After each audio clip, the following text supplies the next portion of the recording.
جو کوئی بھی، جو انسان دنیا کے لیے جی رہا ہے اور دنیا اس کا مدعا ہے، اس میں کافرانہ، مشرکانہ، منافقانہ صفات موجود ہیں۔ شرک کا مرتکب ضرور ہوگا، وہ اللہ کی بندگی وہ نہیں کر سکے گا۔ جو دنیا کا طالب ہے وہ تقوی کی روش نہیں اختیار کر سکتے۔ اس وقت آپ زندہ ہیں اور زندہ رہیں گے، موت نہیں ہے آپ کی زندگی، صرف انتقال ہے، ایک زندگی سے دوسری زندگی تک انتقال ہے، منتقل ہونا ہے۔ تو لیکن جو زندگی آنے والی ہے وہ ابدی ہے۔ یہ بات بھی ہمارا تو یقین نہیں آتا۔ ہمارا تو جو چیز بھی غیب سے تعلق رکھتی ہے، باطن سے تعلق رکھتی ہے، ہمارا نہ اس پر یقین ہے نہ ہم یقین کرنا چاہتے ہیں۔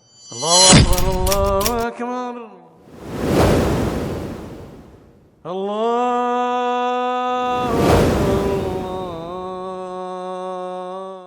اعوذ باللہ من الشیطان الرجیم، بسم اللہ الرحمن الرحیم۔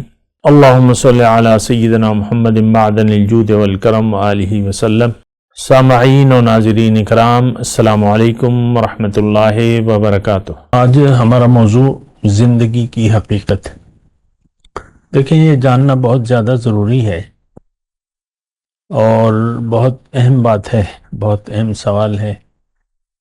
اور عام طور پہ اگر دیکھیں، دنیا میں ہم جو چیزیں بھی برت رہے ہیں یا جو بھی زندگی گزار رہے ہیں، تو ایک چیز کی حقیقت کو جان کر یا اس کی ضرورت کو محسوس کر کے ہم وہ چیز استعمال کرتے ہیں۔ یہ ایک عام مطلب وہ ہے، ایک عام رویہ ہے ہمارا۔ ہم دنیا میں جو بھی زندگی گزار رہے ہیں، ایک چیز کی پہلے تو ہم ضرورت محسوس کرتے ہیں، یعنی ضرورت، اور پھر اگر کوئی چیز ایسی ہو تو اس کی حقیقت کو جاننے کی کوشش کرتے ہیں۔ اس کے بعد ہم اسے استعمال کرنے یا نہ کرنے کا فیصلہ کرتے ہیں۔ اور کسی بھی چیز کے متعلق دھوکے کا شکار ہو جائیں آپ اور اس کو مس یوز کریں، تو پھر وہ یعنی کام ٹھیک نہیں رہتا۔ مثال کے طور پہ میں ویسی مثال دے رہا ہوں، عام مثال ہے، کپڑے دھونے کی مشین ہے۔ اگر آپ کو ضرورت نہ ہو تو آپ نہیں لیں گے۔ اچھا، اب آپ کو ضرورت ہے لیکن آپ جانتے نہیں ہیں مشین کے بارے میں،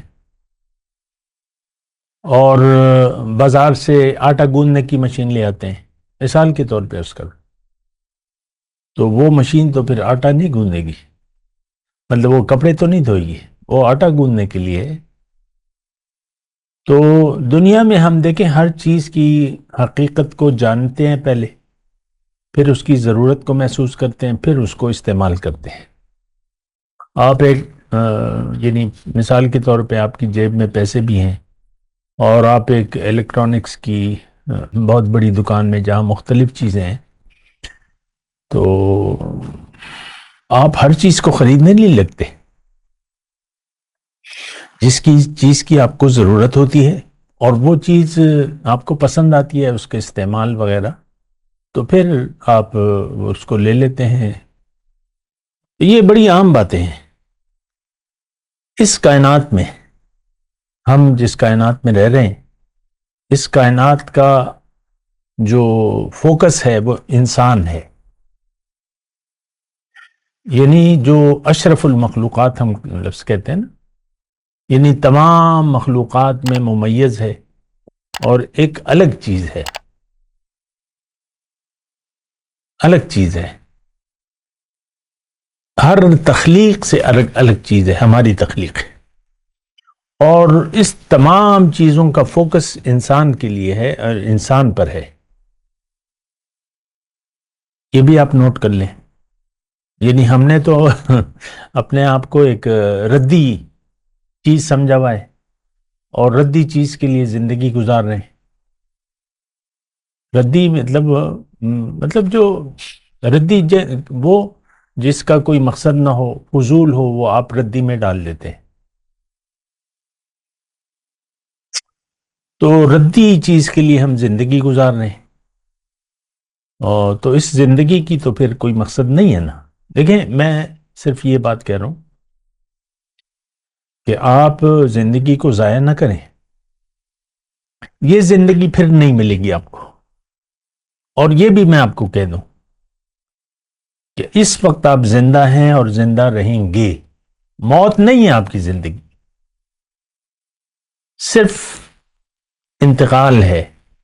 ایک زندگی سے دوسری زندگی تک انتقال ہے، منتقل ہونا ہے. تو لیکن جو زندگی آنے والی ہے وہ ابدی ہے. یہ بات بھی ہمارا تو یقین نہیں آتا. ہمارا تو جو چیز بھی غیب سے تعلق رکھتی ہے، باطن سے تعلق رکھتی ہے، ہمارا نہ اس پر یقین ہے، نہ ہم یقین کرنا چاہتے ہیں. ہمارا سارا یقین ظاہر پر ہے. آپ دیکھ لیں، اپنے ذہن کا اپنے احتساب کریں نا. ہمارے ذہن میں، دل میں، دماغ میں ظاہر ہے. میں یہاں رک جاتا ہوں، ذرا اس جملے پر غور کیجیے. ہمارا مسئلہ دنیا کی زندگی ہے، جبکہ ہمارا مسئلہ دنیا کی زندگی نہیں ہے. ہمارا مسئلہ جو ہے وہ آخرت کی زندگی ہے، اور وہ ابدی ہے. یہ زندگی عارضی ہے. آج ہم ہیں، کل نہیں ہوں گے. یہ بات بھی دیکھیں، یہ سارے حقائق ہیں، اس کو نوٹ کرنا ہے. آج ہم ہیں، کل نہیں ہوں گے، اور کل ہم ابدی زندگی کی طرف لوٹ جائیں گے. اس کے بارے میں اللہ تعالیٰ نے ہمیں یہ فرمایا ہے کہ وَفِي الْآخِرَةِ عَذَابٌ شَدِيدٌ وَمَغْفِرَةٌ مِّنَ اللَّهِ. دو صورتیں ہیں. آخرت میں جب آپ جائیں گے تو شدید عذاب ہوگا یا بخشش ہوگی. آپ کو اللہ تعالیٰ نہیں بخشے گا اگر آپ نے دنیا کے لیے زندگی گزاری. نہیں بخشے گا. بس جو زندگی، دیکھیں یہ باتیں بڑی میں سادہ باتیں ہیں اور اہم باتیں ہیں.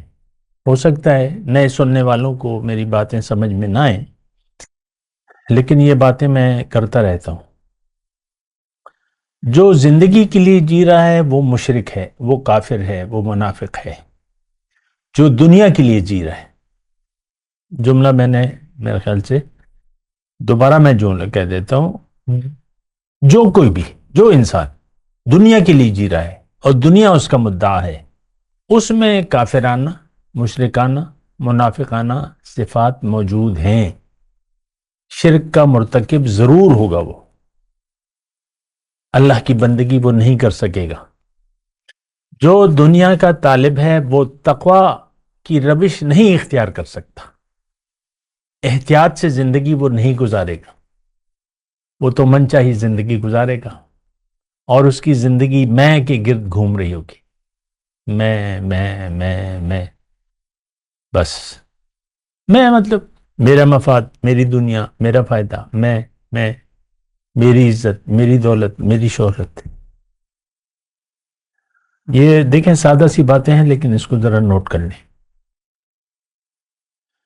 آج کا مسلمان، خاص طور پہ میں تو مسلمانوں سے ہی مخاطب ہوں، مسلم امت، فرد ہو، قوم ہو، امت ہو، دنیا کے لیے ہم زندگی گزار رہے ہیں.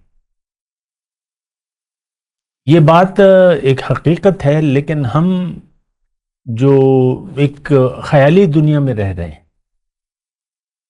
اور جو چیزیں حقیقت سے تعلق رکھتی ہیں اس کے بارے میں نہ تو ہم سوچتے ہیں، نہ سوچنا چاہتے ہیں. یہ بات بھی نوٹ کر لیں. جو چیزیں ہماری کامیابی سے اور ہماری حقیقت سے تعلق رکھتی ہیں وہ ہمیں غیر اہم لگتی ہیں. ہمارے لیے اہم بس دنیا کی زندگی. لم یرد الا الحیات الدنیا، صرف دنیا کی زندگی ہمیں چاہیے. ختم بات.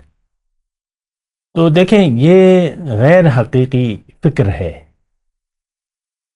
دنیا کا دھوکہ جسے لگ گیا اس کی دنیا اور آخرت خراب ہو گئی. یہ بات نوٹ کر لیں. ہم یہ سمجھتے ہیں کہ اللہ کی یاد سے غافل رہ کر ہم سکون سے زندگی گزار لیں گے یا ایک خواہشات والی زندگی گزاریں گے. انجوائے، مزے، کھابے، چرچے، بس یہی. ایسا نہیں ہے. اگر آپ کی نیت دنیا میں زندگی گزارنے کی نیت دنیا ہو گئی تو آپ ایک پریشان کن زندگی گزاریں گے ہر لمحے میں، اور بس پھر آپ کو چین نہیں رہے گا، چین حاصل نہیں ہو سکتا، سکون حاصل نہیں ہو سکتا. یہ بات نوٹ کر لیں. وآخر دعوانا الحمدللہ رب العالمین. مولاي صل وسلم دائما ابدا على حبيبك خير الخلق كلهم.